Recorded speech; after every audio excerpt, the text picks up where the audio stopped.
আসসালামু আলাইকুম, সবাই কেমন আছেন? আমের ভিডিও নিয়ে চলে এসেছি। দেখুন গাছ ভরা আম। এখানে আছে মল্লিকা, পাশাপাশি আছে রূপালি আম। তো আপনাদের সাথে যে আম গাছের ভিডিওটা শেয়ার করছি সেটা হচ্ছে মল্লিকা আম। আর এই আম গাছটা আমার বড় বোনের গাছ, মানে ওদের সাইডে দেখুন কি পরিমাণে মল্লিকা আম ধরেছে। এবছর কিন্তু আমাদের যশোর অঞ্চলে মোটামুটিভাবে অনেক আম ধরেছে লিচুর তুলনায়। লিচুটা অতটা হয়নি, কিন্তু আমটা অনেক বেশি। আর এখানে জাহানা সে জামরুল খাওয়ানো ব্যস্ত আছে। কাঁচা আম খেতে কিন্তু অনেক মজা লাগে। ওই যে একটা গানে আছে না, ছোটোবেলায় টিভিতে হতো, বিটিভিতে, আম পর আম পর, কাঁচা আম, ডাসা আম, টক মিষ্টি, এই যা এলো বুঝি বৃষ্টি। তো এখন কিন্তু বৃষ্টি সিজন চলে এসেছে। গ্রামে আসলে মানে রিয়েল প্রকৃতি দেখলে সত্যি অনেক ভালো লাগে। আর গাছের থেকে এভাবে আম পেড়ে খেতে তো আরও বেশি মজা লাগে। আর এটা হচ্ছে আমার বোনদের বাসা, আর ওই যে ওই সাইডটা হচ্ছে আমাদের বাড়ি। তো ভারত আর বাংলাদেশের ছোট্ট একটা পাঁচিল আছে, এই আর কি। আর এখানে দেখুন কি পরিমাণে লেবু ধরছে, আর সাথে আছে পেয়ারা। এটা কিন্তু দেশি পেয়ারা গাছ। এটাও কিন্তু আমার বড় বোনের সাইডে। দেখুন পাতা ছাড়া পেয়ারা বেশি।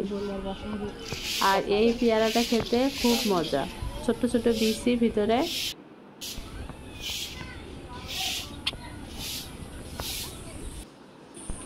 চলে আসুন আমাদের বাড়িতে, পেয়ারা সাথে বাতাবি লেবু আর আম দেওয়া হবে। আর এই গাছটা দেখুন ছোটোবেলায় কত খেলা করেছে। এই গাছের পাতা দিয়ে শাক বানাতাম, আর এর যে ফুলটা হয় সেটা দিয়ে আমরা চিংড়ি মাছ বা কাঁচা ঝাল এই টাইপের কিছু রান্না বান্না করতাম। তো পুকুর পাড়ে এই গাছে প্রচুর লেবু আসছে।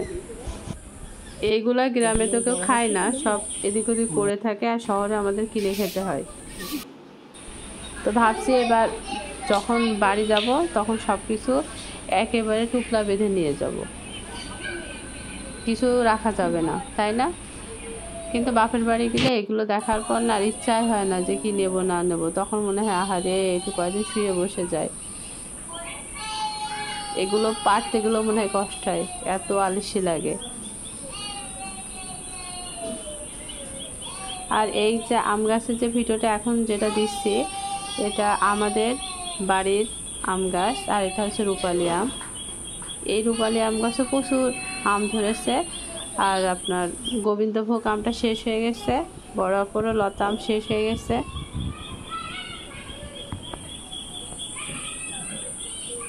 আম খাওয়ার থেকে ভিডিও করতে আমার বেশি ভালো লাগে।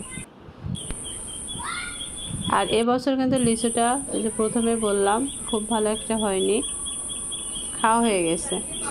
তো যাই হোক, আজ এই পর্যন্তই। সবাই ভালো থাকবেন, সুস্থ থাকবেন। আল্লাহ হাফেজ।